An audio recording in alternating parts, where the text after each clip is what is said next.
Atas nama Gereja Pergi Nederland di Amsterdam Zuidoost, kami mengucapkan selamat datang kepada saudara para jemaat sekalian dan juga untuk mereka yang baru pertama kali hadir di dalam gereja Pergi, dalam ibadah gereja Pergi Nederland ini, maupun juga kepada para jemaat yang mengikutinya secara online. Namens de Kerk van Pergi Nederland in Amsterdam Zuidoost heten we u van harte welkom aan de hele gemeente. En ook voor degenen die voor het eerst de Kerk Pergi Nederland dienst meemaken, of degenen die volgen via de online uitzending. Ibadah hari ini akan dipimpin oleh Bapak Pendeta Stanley Cahyadi dan iringan pemain musik oleh Bapak Madi Kale, dan juga kepada tim Kantoria yang akan membantu dalam musikal bijdrage.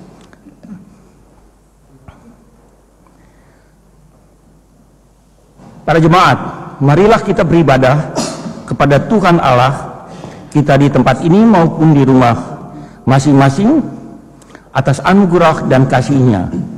Untuk itu jemaat dipersilakan berdiri dan bersama kita akan menyanyikan lagu dari Kidung Jemaat 64, Bila Kulihat Bintang Gemerlapan.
Jadilah ibadah kita pada hari ini di dalam nama Allah Tritunggal yang kekal, Bapa, Anak, dan Roh Kudus. Salam sejahtera dan kasih karunia dari pada Bapa Tuhan kita Yesus Kristus dan Roh Kudus menyertai saudara-saudara sekalian.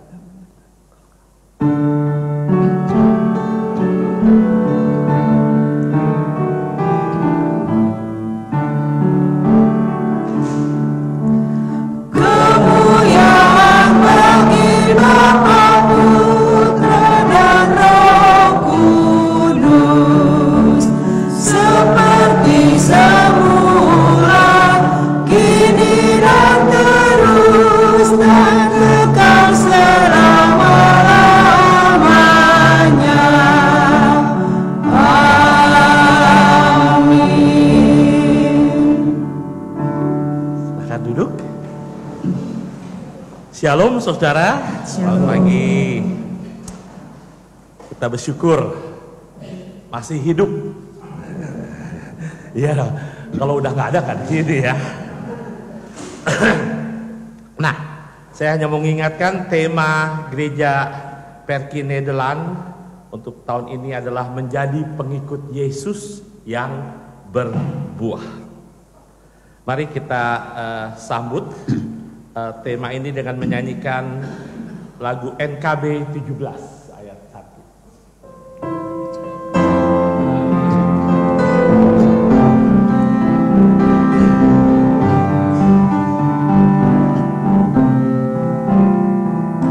Agunglah kasih Allahku, tiada yang setaranya. Neraka dapat direngku, ketika pun tergapailah. Karena kasih-Nya agunglah, Sang Putra menjelma. Dia mencari yang sesat dan diampuninya. Oh, kasih agunglah, tiada tandingnya. Kekal teguh dan mulia dijunjung umatnya. Maaf tadi nats pembimbing terlewat.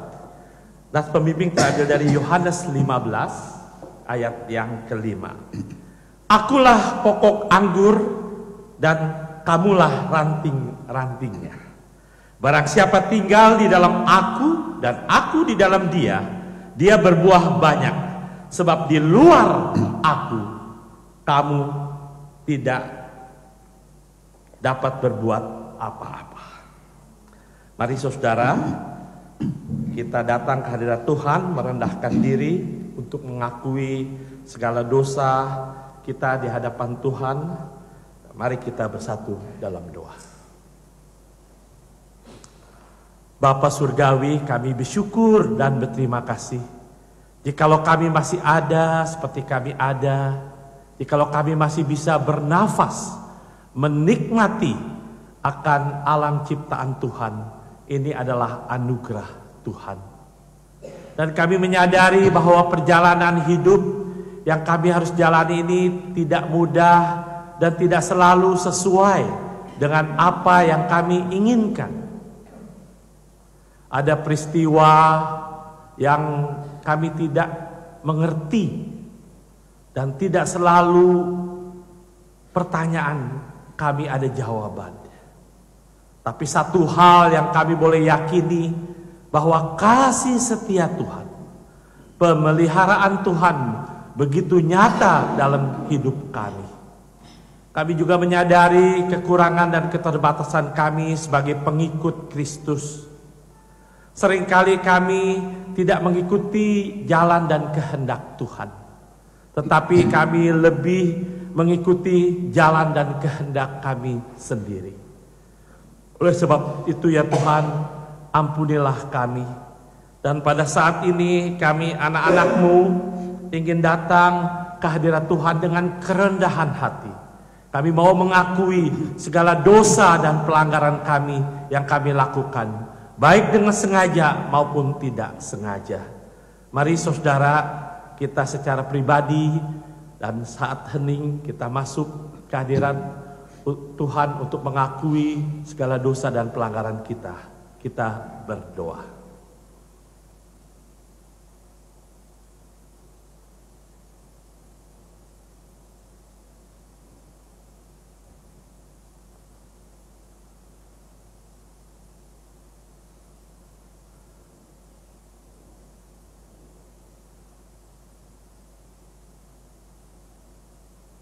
Ya Tuhan, yang Maha Pengasih dan Pengampun, inilah pengakuan dosa anak-anak-Mu. Kami bersyukur karena kasih-Mu begitu besar, sehingga Engkau mau menerima kami sebagaimana kami ada. Biarlah kami boleh memakai sisa hidup yang Tuhan masih percayakan ini untuk memuliakan Tuhan dan menjadi berkat bagi sesama. Di dalam nama Tuhan Yesus kami berdoa, mengaku, dan mengucap syukur. Amin.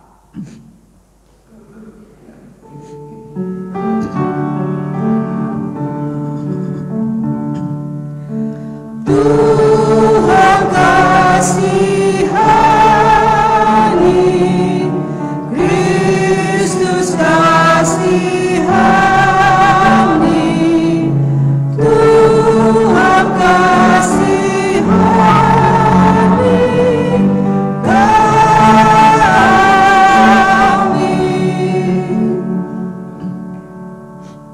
Saudara, sebagai hamba Tuhan, saya mau memberitakan pengampunan dosa kepada kita semua yang sungguh-sungguh mengakui dan bertobat. Dan dengarkanlah berita anugerah terambil dari Efesus 1 ayat yang ke-7 dan yang ke-8. Sebab di dalam Dia dan oleh darahnya kita beroleh penebusan, yaitu pengampunan dosa menurut kekayaan kasih karunia-Nya. Dan sekarang saya undang jemaat untuk bangkit berdiri. Dengarkanlah petunjuk hidup baru buat kita semua. Kita sebagai orang yang sudah ditebus, diselamatkan, kita menjalankan kehidupan yang baru di dalam Tuhan. Dengarkanlah petunjuk hidup baru dari Yohanes 15 ayatnya yang ke-16. Bukan kamu yang memilih aku, tetapi akulah yang memilih kamu. Dan aku telah menetapkan kamu supaya kamu pergi dan menghasilkan buah. Dan buahmu itu tetap, supaya apa yang kamu minta kepada Bapa dalam namaku diberikannya kepadamu. Kita sambut petunjuk hidup baru ini dengan menyanyikan Kidung Jemaat 392.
Kita akan mendengarkan persembahan pujian.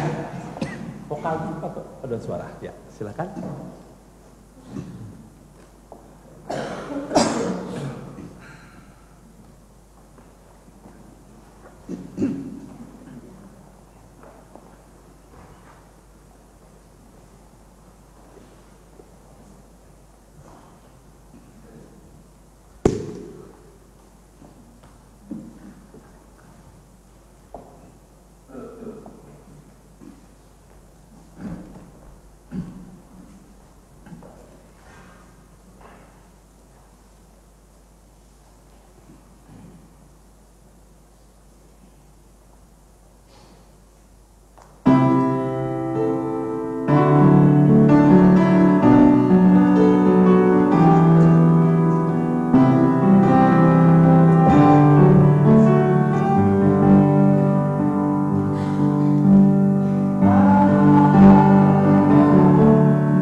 Iya, puji Tuhan, terima kasih untuk persembahan pujiannya. Tadi ada kata-kata, kasih Tuhan seperti pelangi. De liefde van God zoals een regenboog. Kita lahir, kita dipanggil pulang, kasih Tuhan menaungi kita. Kalau yang terakhir aja Tuhan peliharakan, kenapa kita khawatir di dalam tengah perjalanan ini? Akhirnya aja kita tahu happy ending, kayak nonton film, kita tahu udahannya happy ending. Kita kan tenang, walaupun tegang, tapi happy ending. Iya. Betul nggak? Kita tahu pasti. Si iblis aja udah tahu bakalan kalah, terus ngegoda kita. Kita yang merasa paling benar, malas melakukan kebenaran. Iblis yang udah tahu kalah, goda aja terus kita. Nah, gak usah takut. Itu kasih Tuhan itu seperti pelangi kasih. Ya, perjalanan hidup ini emang gak mudah. Tidak mudah. Banyak peristiwa kejadian yang tidak ingat, tapi yang penting kita tidak berjalan sendiri. Kita punya Tuhan. Ya. Oke, ada KND? Ada adik? Ya, KND silahkan.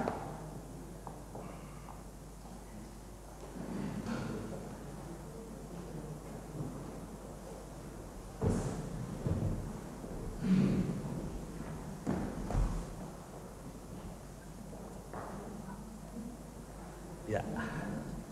Oke, ya. Punya Dins ya. Oke. Oke, ya.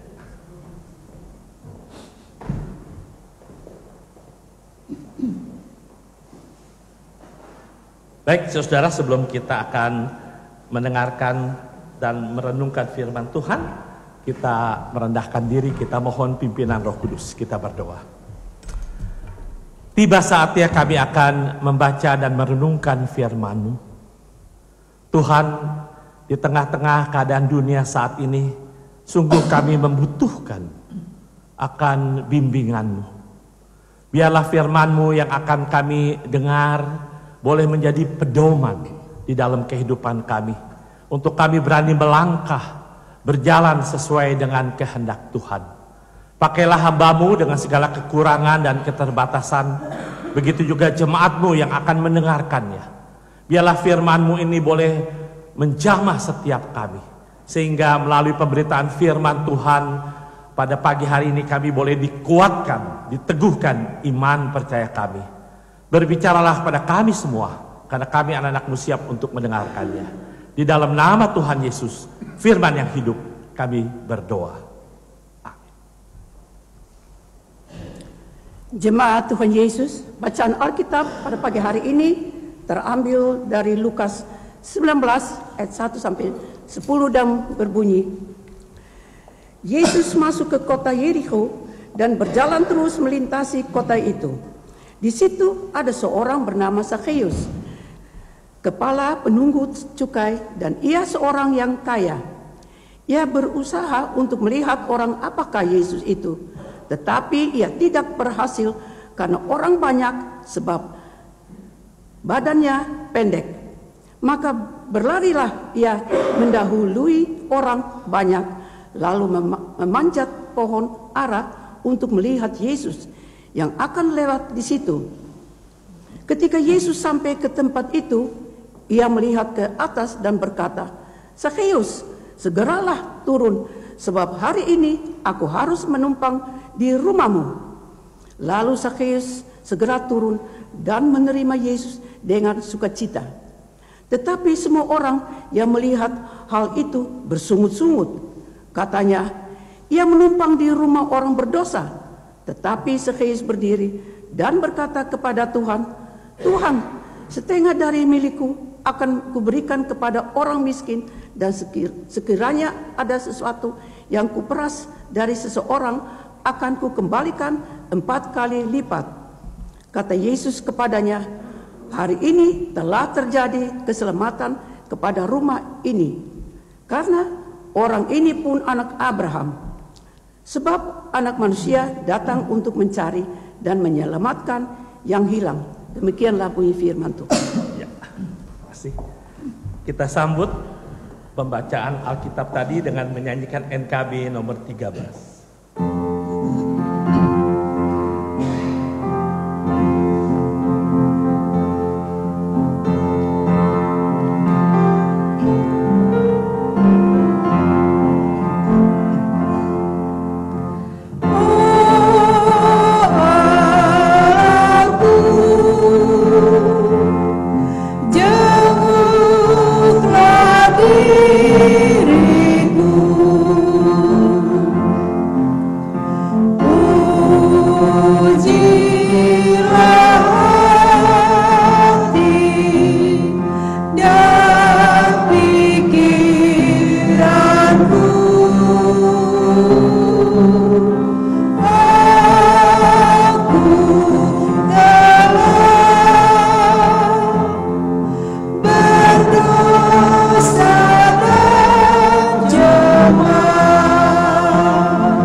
Hidup yang diubahkan atau berubah dan berbuah.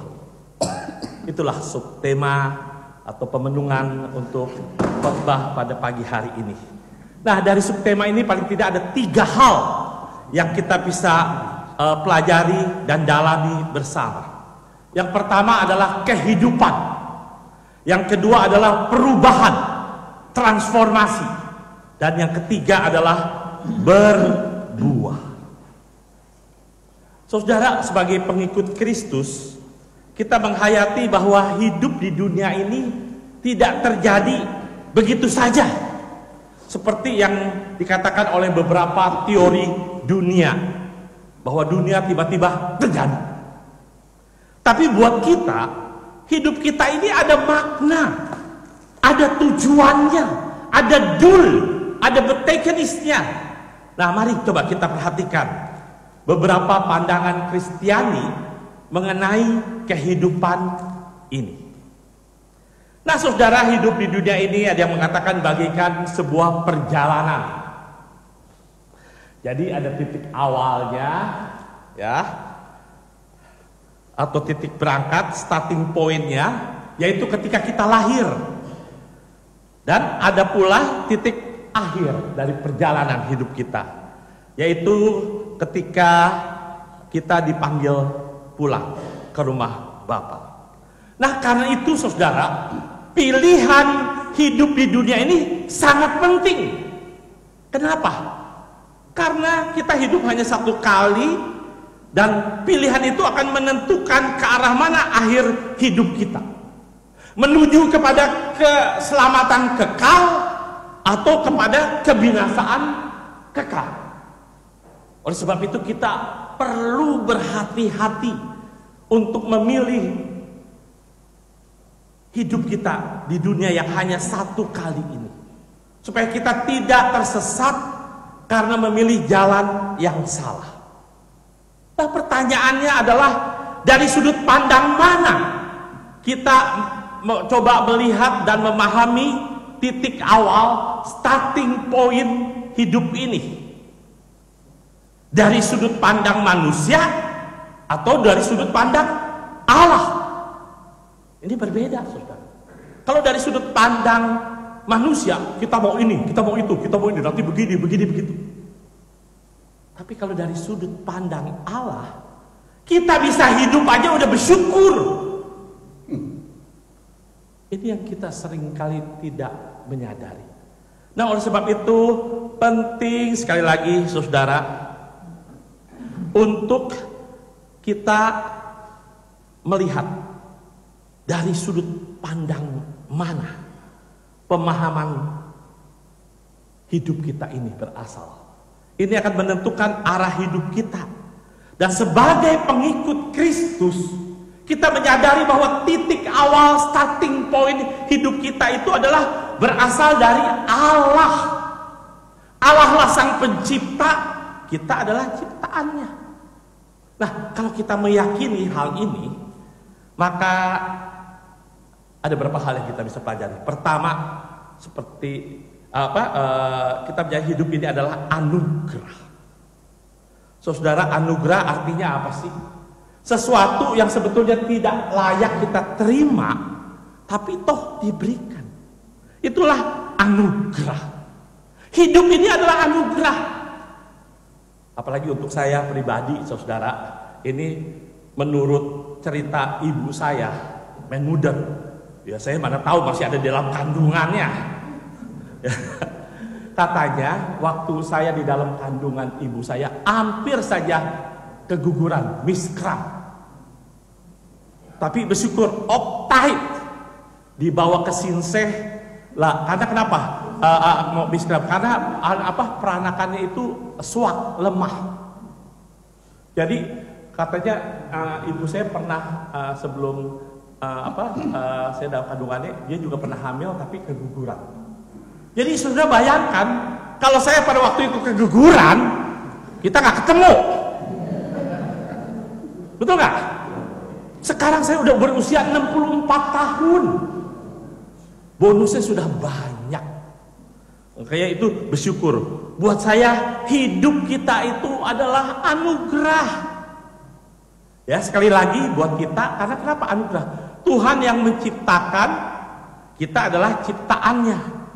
Jadi seperti kayak ini supaya lebih gampang. Seperti sinetron, film, ya. Tuhan adalah sutradaranya, registrnya. Kita semua hanya pemerannya. Jadi gini-gini saudara-saudara dan saya adalah apa? Aktor dan aktris. Bangga nggak? Coba kalau siapa yang suka nonton drakor, kalau main jadi aktor dan aktris di drakor tentu bangga, betul nggak?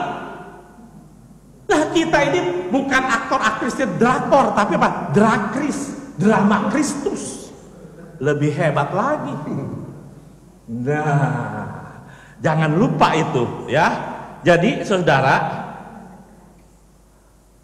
cuman problemnya gini, udah tahu kita aktor dan aktris, seringkali kita nggak mau jadi aktor aktris, maunya jadi sutradara. Repot. Kalau di film banyak sutradaranya, mau ngatur sini, mau ngatur sini, mau ngatur sini, repot lah. Sang sutradara agung sih cuman ngeliatin aja. Ini yang mestinya memainkan perannya, maunya jadi sutradara. Nah, itu tantangannya buat kita. Ya, jadi saudara, jadi yang penting kita harus menjalankan peran kita. Selama kita hidup, artinya Tuhan masih percayakan peran itu. Di dalam mengikut Tuhan Yesus tidak ada penonton. Kita ini semua pemain. Peran apapun yang kita harus lakukan, itu yang Tuhan percayakan. Ingatnya gini aja, kalau kita masih diikut sertakan di dalam sinetron atau film itu kan kita masih bersyukur, betul nggak? Nah, lihatnya begitu, apapun perannya. Ya. Nah, yang kedua, saudara, hidup di dunia ini terbatas dan sementara. Artinya tidak selamanya kita hidup di dunia ini. Cepat atau lambat kita semua akan dipanggil Tuhan. Dan memang hidup di dunia ini bukan endbestemming, bukan tujuan akhir hidup kita. Lalu di mana tujuan akhir hidup kita sebagai pengikut Kristus? Kalau kita dipanggil pulang, kita tahu dengan tujuan yang pasti, yaitu ke rumah Bapa di surga. Kita akan tinggal bersama dengan Bapa dalam kemuliaan. Inilah keyakinan kita. Sebagai orang-orang percaya, kita punya pengharapan akan destiny, akan tujuan hidup kita. Banyak orang hidup tidak tahu arah tujuannya apa. Tapi buat kita jelas. Hidup sementara penting di dunia ini, tetapi bukan akhirnya. Endbestemmingnya adalah bersama dengan Tuhan. Nah, selanjutnya hidup ini seperti lagu rohani adalah kesempatan. Bagi kita persoalannya bukan sekedar menjalani hidup ini, Bukan sekedar hidup, tapi hidup yang memberi arti, memberi makna. Yaitu apa? Memuliakan Tuhan, menjadi berkat bagi sesama. Saudara, sebenarnya hidup yang kita jalani ini adalah kesempatan justru untuk kita diproses untuk mengalami perubahan, transformasi, dan kesempatan untuk juga berbuah. Mengapa hidup kita harus diubahkan dan berbuah? Karena kita menyadari bahwa kita semua adalah orang-orang berdosa, orang yang tidak layak. Kita semua memang punya kehendak bebas, free will, mau melakukan apa saja. Kita boleh menentukan kemana arah tujuan kita. Tetapi saudara, kita harus menyadari, walaupun hidup ini banyak pilihan, mengikut Kristus juga adalah pilihan. Ingat, Tuhan kita tidak pernah memaksa manusia untuk mengikut Dia. Tetapi ketika kita sudah memutuskan untuk mengikut Dia, kita harus berkomitmen dengan sungguh-sungguh dan sepenuh hati. Ini ada pepatah dalam bahasa Inggris, salvation cost us nothing, but following Jesus cost us everything. Artinya, kita tidak perlu membayar apapun untuk keselamatan. Itu genade, grace, anugerah. Tetapi ketika kita memutuskan untuk menjadi pengikut Kristus, kita harus siap untuk mengorbankan segalanya. Waktu kita, hidup kita, harta kita. Kita harus siap demi Kristus. Nah saudara, mari kita mau belajar dari tokoh Sakeus. Sakeus itu hidupnya diubahkan, tidak saja diubahkan tapi juga berbuah. Sakeus mengalami transformasi dalam hidupnya. Nah, siapa Sakeus itu? Di pandangan orang banyak, dalam ayat 7 dikatakan, Yesus menumpang di rumah Sakeus, orang berdosa. Ternyata menurut pandangan orang banyak, Sakeus itu sudah di label, sudah dikasih cap bahwa dia adalah orang berdosa. Jadi kalau orang berdosa itu harus dijauhi, harus dibenci, harus ditolak. Mengapa? Karena ia adalah pemungut cukai. Sakeus itu adalah antek-antek penjajah pada waktu itu. Zaman itu pemungut cukai itu dihina, ditakuti, dan juga dimusuhi. Karena mereka dianggap kerja atau jadi pegawai dari pemerintah penjajah, yaitu bangsa Romawi. Oleh karena itu, walaupun Sakeus secara ekonomi, secara materi, dia orang yang kaya raya, tetapi dia tidak diterima oleh bangsanya sendiri.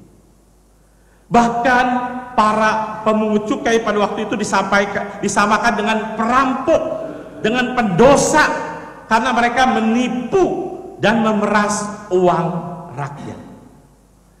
Jadi kita bisa bayangkan bagaimana perasaan Sakeus, walaupun dia punya harta banyak, tapi dalam kehidupan sosialnya ia tidak diterima, tidak diakui, dan tidak dihargai.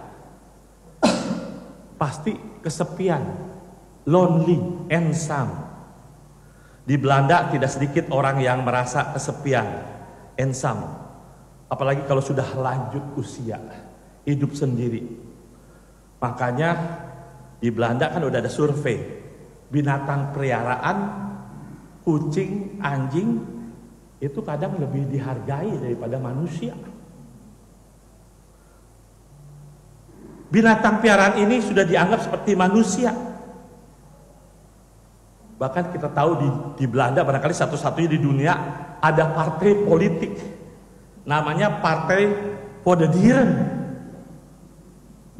Dapat settle lagi. Nah, Ini intermezzo, saudara ya, jadi jangan dianggap serius. Kenapa sih kucing sama anjing di Belanda lebih disenengin daripada manusia? Kenapa? Ada yang mau kasih pendapat? Hah? Setia. Terus tadi? Khususnya apa, Bu? Penurut. Iya. Ini bedanya. Kalau pemilik anjing dan kucing itu lagi kesel, marah, diomelin, anjing kucingnya cuma diem aja. Kalau dia bisa ngomong, emangnya gue pikirin. Tapi kalau manusia yang diomelin, wah beda, bisa jadi panjang. Karena apa? Menyangkut hati.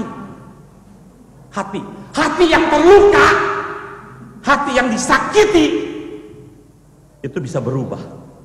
Dari cinta buta, orang apapun dipuji, dihormatin, disanjung. Tapi ketika hatinya sudah disakiti, berubah menjadi benci buta. Apapun salah, tidak ada yang benar. Itulah kalau hati manusia sudah terluka. Kalau anjing sama kucing ya tadi, emangnya gue pikirin. Yang kedua, pandangan Yesus tentang Sakius. Ternyata di mata Yesus, Sakius itu bukan orang yang perlu dijauhi dan ditolak. Begitu melihat Sakius, Yesus berkata, hari ini aku harus menumpang di rumahmu. Yesus sengaja secara terbuka mengatakan mau menumpang di rumah Sakius. Ini mau menunjukkan, bahkan walaupun orang banyak mengharapkan Yesus ikut membenci Sakeus, tetapi Tuhan Yesus tidak mau ikut-ikutan membenci. Sebaliknya, di mata Yesus, orang yang seperti Sakeus ini orang yang berharga, orang yang perlu didekati dan diterima. Yang ketiga, apa pandangan orang banyak tentang Tuhan Yesus? Sebagian orang banyak pada waktu itu adalah pengikut beratnya Yesus, fansnya Yesus. Kemana Yesus pergi, diikutin. Salah satu ayat sebelumnya mengatakan seluruh rakyat melihat hal itu dan memuji-muji Allah. Jadi mereka kagum, mereka betul-betul pengikut Yesus yang setia. Namun mereka sama sekali tidak senang ketika Yesus mendekati Sakius. Sulit untuk menerima kenyataan bahwa Yesus itu berteman dengan Sakius yang adalah pendosa. Dalam ayat 7 tadi dikatakan, tetapi semua orang yang melihat hal itu bersungut-sungut. Orang banyak itu menghendaki agar Yesus pun menolak Sakius. Disinilah sentimen penolakan. Bukan hal ini sering terjadi dalam pergaulan kita. Kalau nggak senang sama seseorang, biasanya nggak cukup di situ. Kita suka bergerilya, cari teman-teman supaya musuhin orang itu juga. Nggak cukup hanya kita sendiri, kita ajak teman-teman.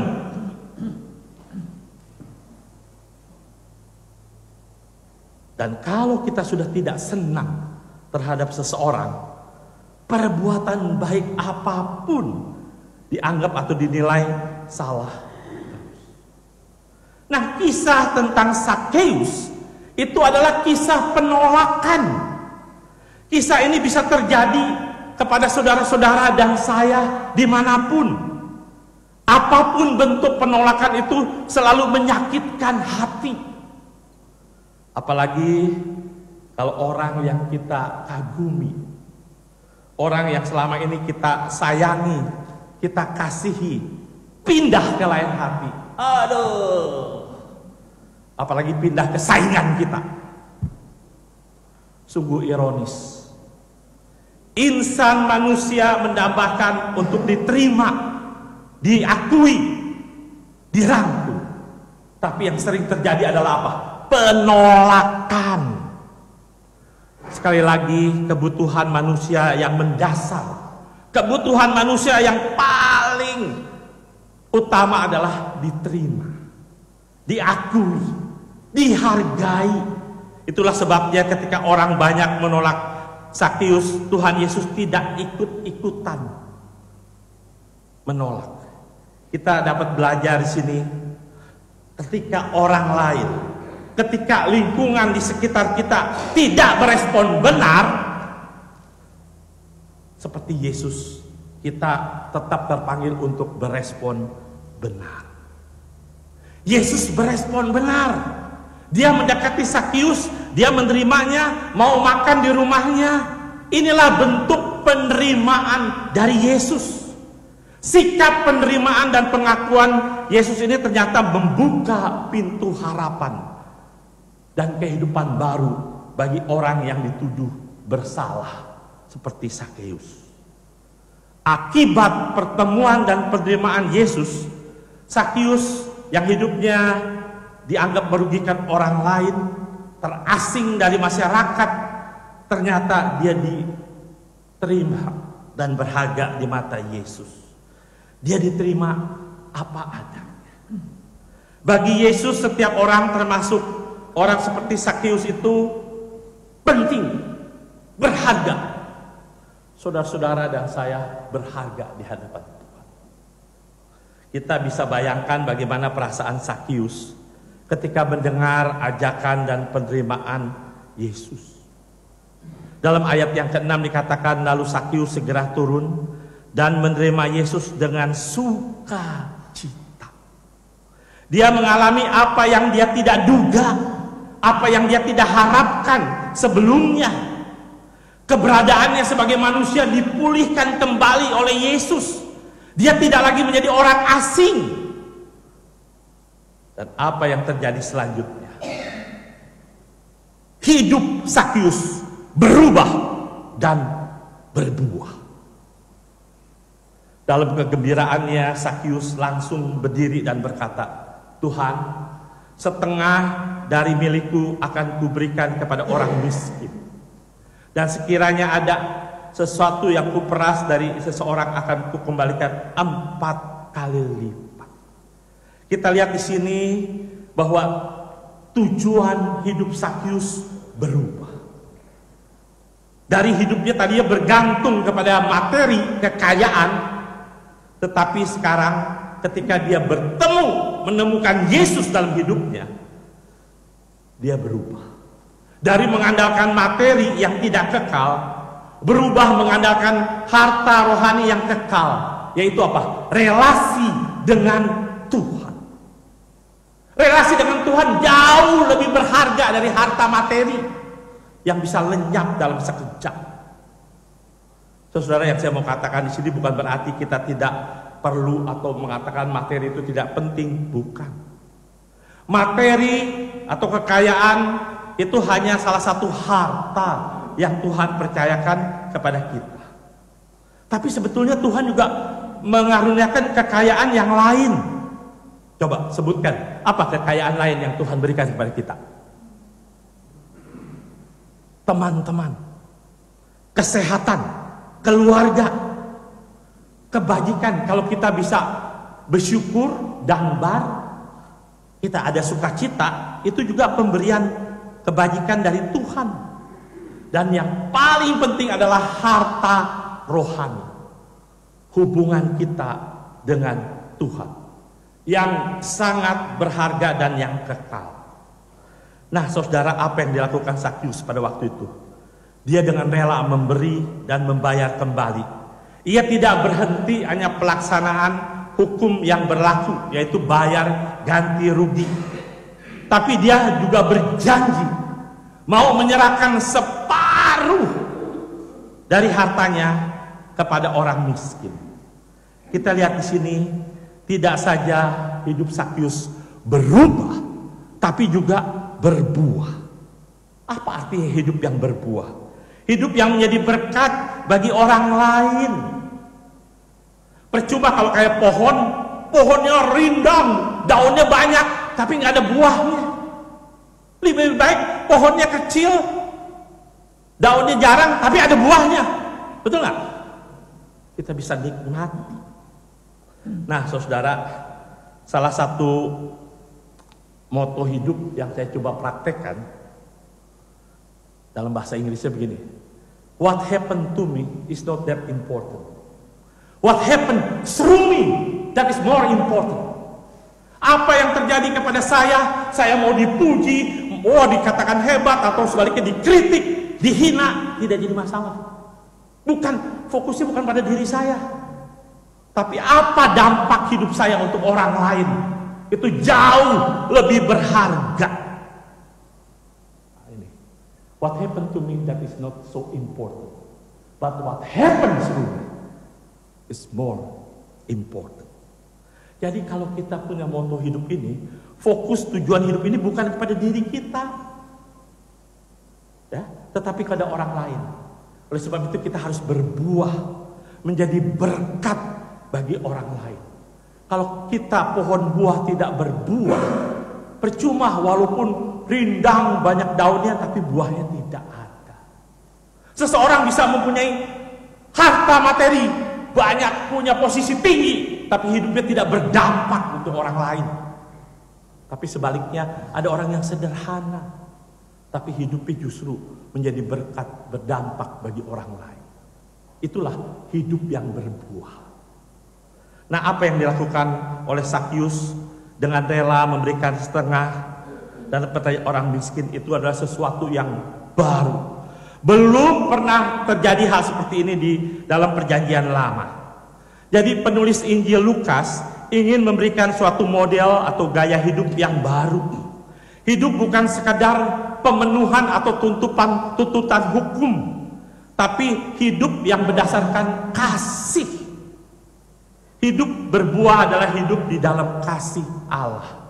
Tindakan ini dilakukan dengan sukacita besar sebagai respon, sebagai ungkapan syukur atas anugerah yang Tuhan sudah berikan kepada kita. Nah, setelah menyaksikan apa yang dikatakan dan diperbuat Sakyus, dengan penuh sukacita Yesus menyimpulkan, hari ini terjadi keselamatan kepada rumah ini. Itulah hasil penerimaan. Ini ada kata-kata bagus, saudara.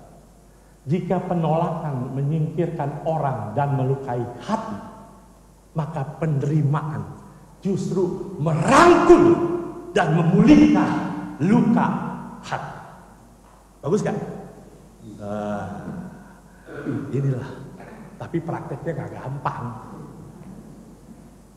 Allah mengetahui bahwa setiap orang mempunyai kebutuhan untuk diterima, diakui, dihargai. Karena seluruh hidup Yesus merupakan model dan teladan bagaimana menerima orang lain. Yesus menerima orang sebagaimana adanya tanpa mempersoalkan imannya kuat atau lemah, apa rasnya, apa statusnya, apa masa lalunya, apa dosanya, apa kelemahannya. Tidak. Setiap orang dikasihi dan berharga di mata Tuhan. Saudara Henry Nouwen, barangkali ada yang pernah tahu, pernah baca bukunya. Seorang teolog terkenal dari Belanda. Dia pernah menulis atau pernah mengatakan tentang identitas kita sebagai Kristen. Dia katakan, kita ini bukan apa yang kita miliki. Ik ben niet wat ik heb. Ik ben niet wat ik doe. Ik ben niet wat de mensen over mij zeggen. Tetapi kita adalah apa? Anak-anak Tuhan yang dikasihi. Lesan God geliefde. Kita bersyukur. Ya, inilah yang dikatakan oleh Henry Nouwen. Mengikut Tuhan Yesus tidak cuma sekedar disidi, dibaptis, melayani, itu bagus. Tapi kita harus mengalami perjumpaan dengan Kristus secara pribadi, itu yang akan membuat merubah wawasan dan pikiran kita. Perjumpaan pribadi dengan Kristus dan pertobatan. Barangkali kita sudah lama menjadi orang Kristen, mengikut Kristus. Apakah kita sudah mengalami perubahan di dalam hidup kita? Apakah hidup kita sudah berbuah? Biarlah daripada mengandalkan hal-hal yang fana dan sementara, kita berusaha mencari dan mendapatkan hal-hal yang kekal, yang abadi. Nah, kita hening sejenak. Kita merenungkan bagaimana perjalanan hidup kita sebagai pengikut Kristus. Perubahan positif apa yang telah terjadi di dalam kehidupan kita dalam mengikut Tuhan Yesus? Sudahkah kita seperti Sakius yang mengalami perjumpaan pribadi dengan Kristus dan bertobat sehingga hidupnya berubah dan berbuah? Atau kita sekedar hanya jalani hidup melayani, tetapi tidak punya relasi pribadi dengan Tuhan? Saudara-saudara dan saya, kita bukan fansnya Yesus, tapi kita harus meneladani pribadinya Kristus, Tuhan kita. Ada sebuah buku, saya mengakhiri khotbah kali ini, bukunya Max Lucado, More Like Jesus. Di dalam bukunya Max Lucado mengatakan bahwa Tuhan menerima kita apa adanya, tapi Dia tidak mau membiarkan kita seadanya. Artinya Tuhan rindu agar hidup kita berbuah, mengalami transformasi. Dia juga akan menolong, memampukan agar hidup kita berbuah, meneladani hidup Dia dan berbuah menjadi berkat bagi sesama. Sehingga bukan saja namanya Kristen, tetapi menjadi pengikut Kristus yang semakin dewasa di dalam iman dan pengenalan akan Tuhan. Mari kita berdoa. Kami bersyukur untuk firman Tuhan yang baru kami dengar. Kiranya Roh Kudus menolong kami semua, memberi kekuatan untuk menerima hal-hal yang tidak dapat kami ubah, memberi keberanian untuk mengubah hal-hal yang dapat kami ubah, dan memberi kebijaksanaan atau hikmat untuk mengetahui dan membedakan mana hal-hal yang tidak dapat diubah dan hal-hal yang dapat diubah. Amin. Tuhan memberkati kita semua.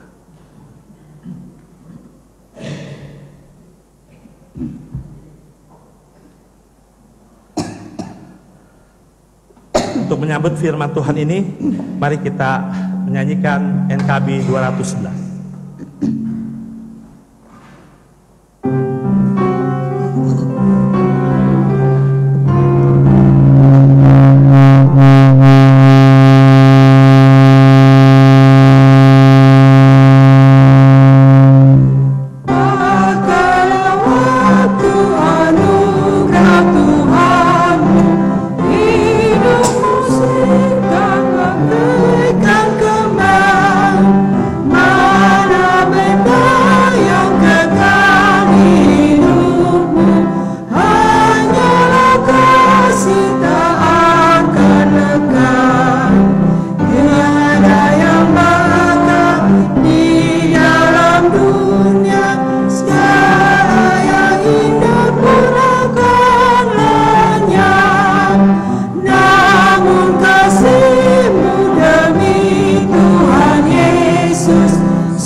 Jemaat Tuhan, mari berdiri bersama semua orang percaya.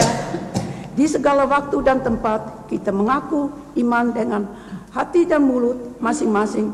Orang berkata, aku percaya kepada Allah, Bapa yang Maha Kuasa, Khalik langit dan bumi, dan kepada Yesus Kristus, Anaknya yang tunggal Tuhan kita, yang dikandung daripada Roh Kudus, lahir dari anak Maria, yang menderita di bawah pemerintahan Pontius Pilatus, disalibkan, mati dan dikuburkan, turun ke dalam kerajaan maut. Pada hari yang ketiga, bangkit pula dari antara orang mati, naik ke surga, duduk di sebelah kanan Allah, Bapa yang Maha Kuasa, dan akan datang dari sana untuk menghakimi orang yang hidup dan yang mati. Aku percaya kepada Roh Kudus, Gereja yang kudus dan am, persekutuan orang kudus, pengampunan dosa, kebangkitan daging, dan hidup yang kekal. Amin. Mari saudara kita bersatu menaikkan doa syafaat kita. Kita sahati, kita berdoa. Kami bersyukur dan berterima kasih untuk firman yang kami boleh dengar bersama-sama. Bahwa kami diingatkan dalam hidup yang satu kali ini, biarlah ini adalah kesempatan untuk kami diubahkan, berubah dan berbuah. Sehingga dengan demikian nama Tuhan boleh dipermuliakan.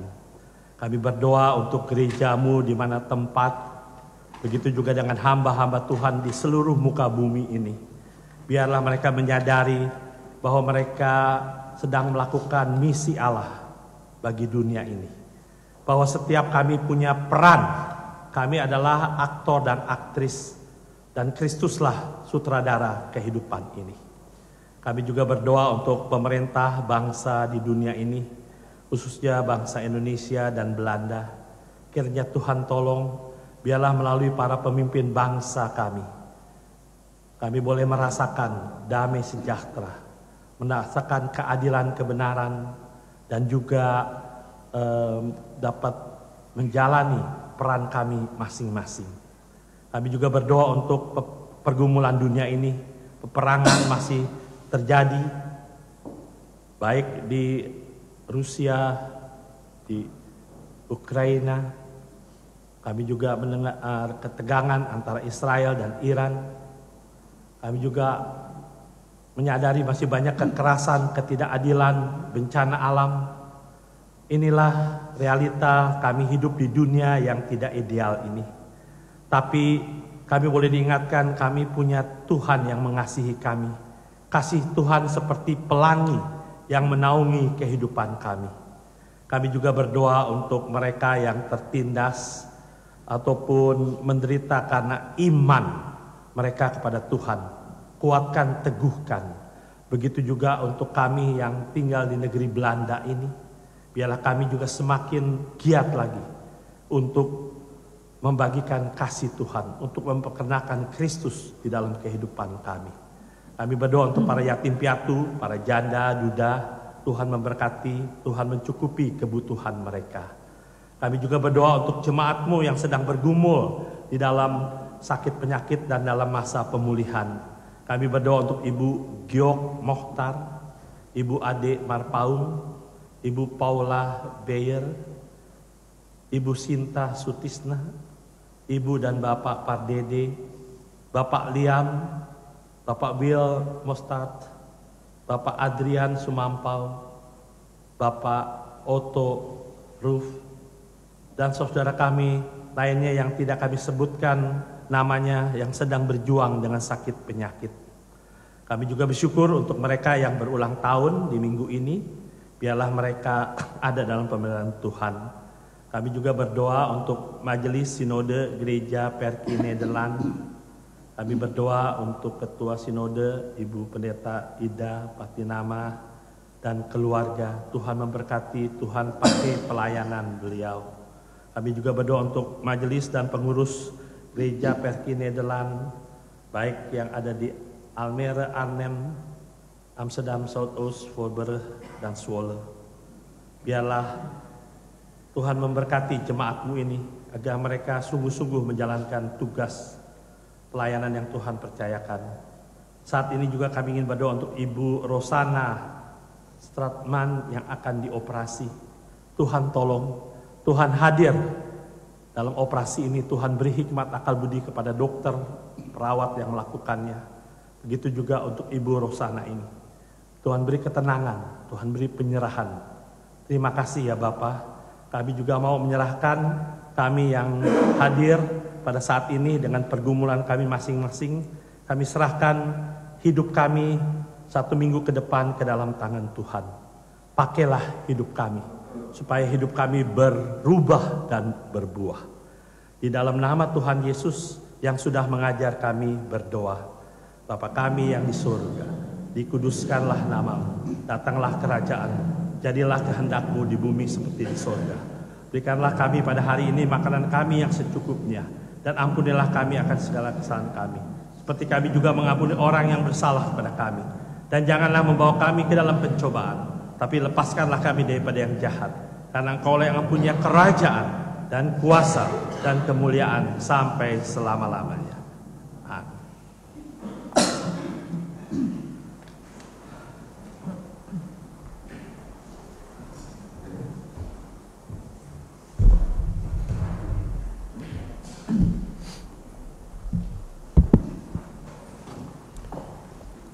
Saudara-saudara, marilah kita memberikan persembahan kepada Tuhan sambil mengingat perkataan firman Tuhan dalam 1 Tesalonika 5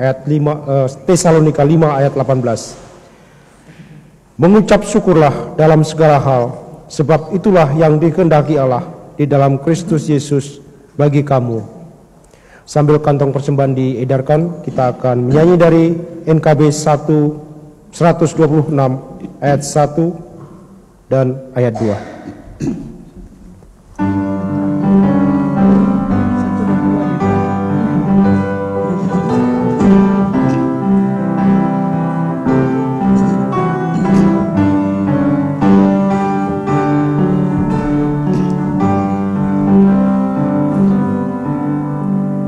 Tuhan memanggilmu, hai dengarlah.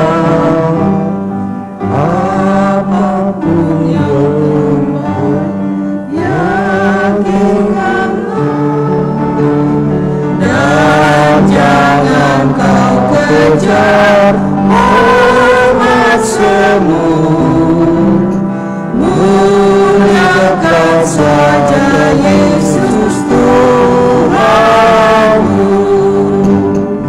Tiap karya diberkatinya, namun yang terbaik dimintanya. Walaupun tak besar hartamu, beri yang terbaik pada Tuhanmu.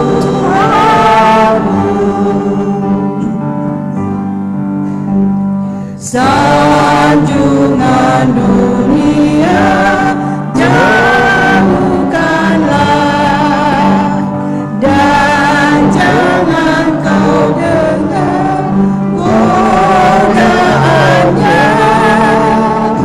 Layani Tuhanmu dalam jernih, dalam hidupmu yang bakal beri. Tiap karya diberkatinya, namun yang terbaik dimintanya. Walaupun tak besar hartamu, beri yang terbaik pada Tuhanmu.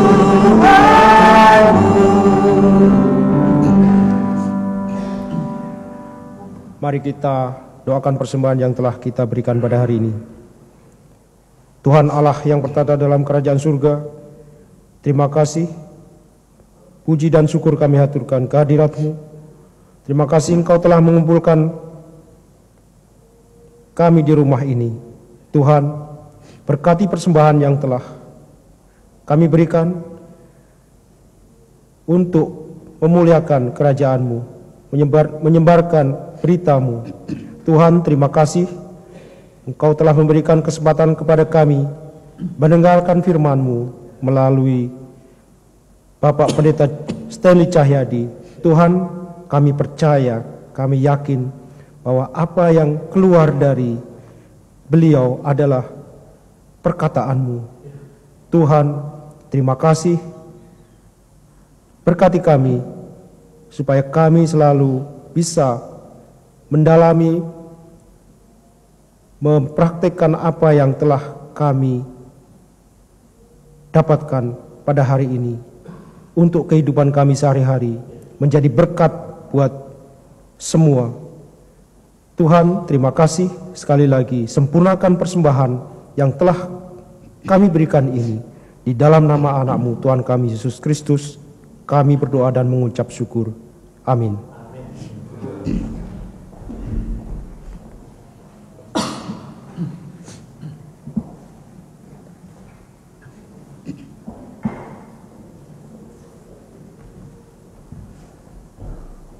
Hamba Tuhan, saya undang untuk bangkit berdiri.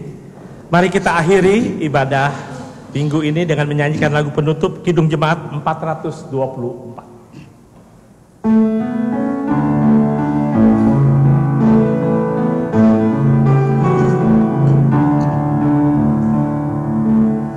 Yesus menginginkan aku bersinar baginya, dimanapun berada, ku mengenangkannya.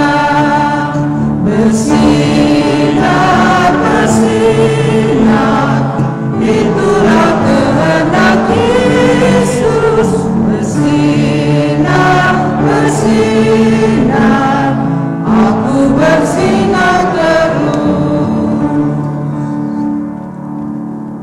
Mohon Yesus menolong, menjaga hatiku, agar bersinar, bersinar, meniru Tuhanku. Bersinar, bersinar, itulah kehendak Yesus. Bersinar, bersinar, aku bersinar terus.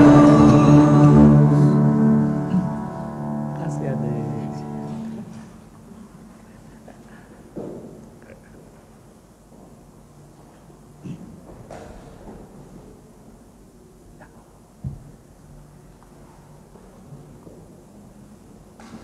Saudara kekasih Tuhan, arahkanlah hatimu kepada Tuhan, pulanglah dengan damai sejahtera, dan jadilah saksinya dimanapun saudara berada, dan terimalah berkat Tuhan.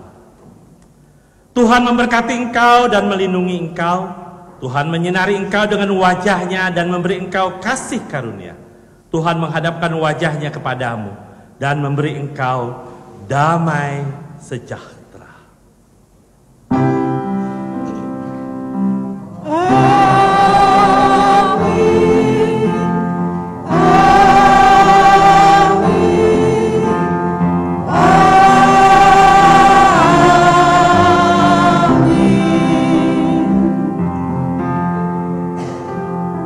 Gemeente blijft staan, moment van stilte.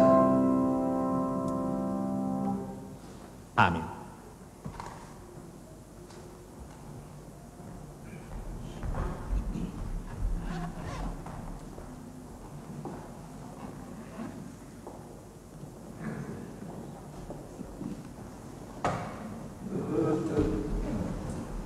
Hatusiten, silakan duduk.